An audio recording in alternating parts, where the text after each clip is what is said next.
Getting into Unit 2, we'll talk about media and perception. Here is a little overview about the slides that you'll see in the next few videos.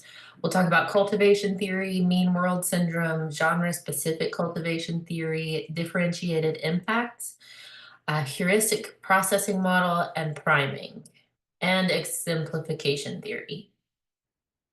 So before we dive into all of that, I want you to take 15 seconds and picture a crime scene.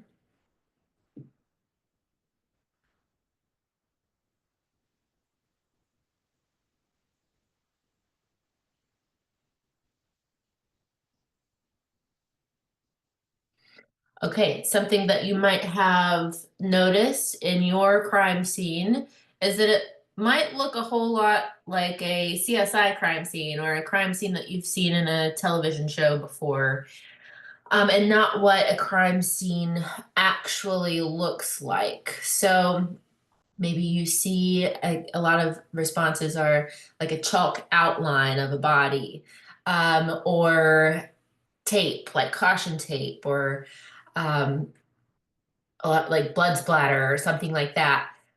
So that's a very specific crime, usually homicide, but nowhere in the like instructions did it say to picture a homicide scene.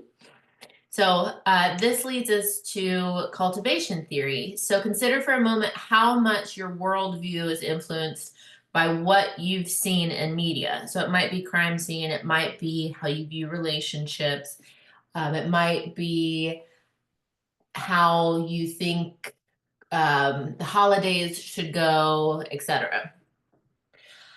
So the history of cultivation theory, it was developed in the 1960s by this guy, George Gerbner.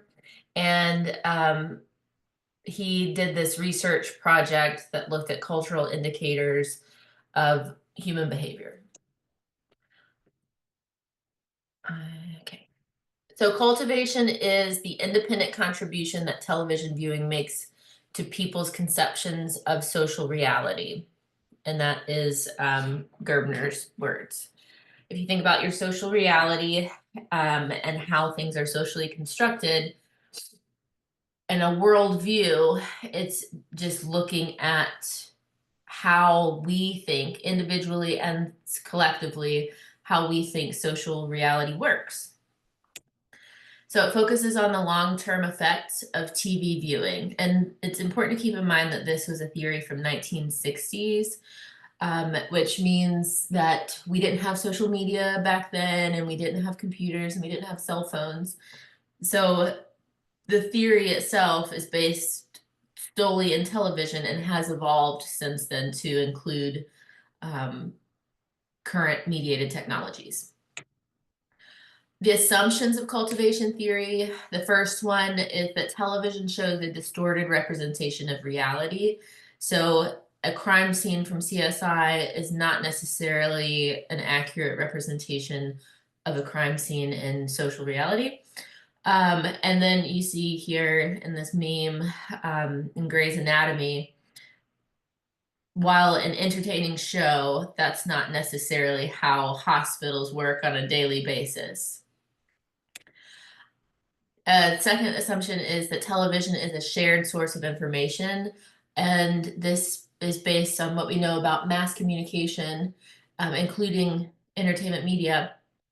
And we're receiving multiple messages, identical messages from larger sources. And next is that the audience consumes TV non-selectively. And it's interesting because this is not really applicable after the early 2000s, or maybe even before that, probably early 2000s, because we do select our media. We have an abundance of selection of media. All right, and then also, even if you don't watch TV, you can be affected.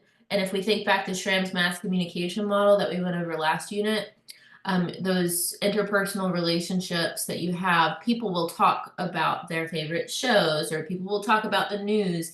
So we receive mediated information through our interpersonal relationships. For example, I might call my mom and talk about what I heard on the news, right? My dog is coming in, sorry. I'm gonna pause here and we'll pick back up in a moment.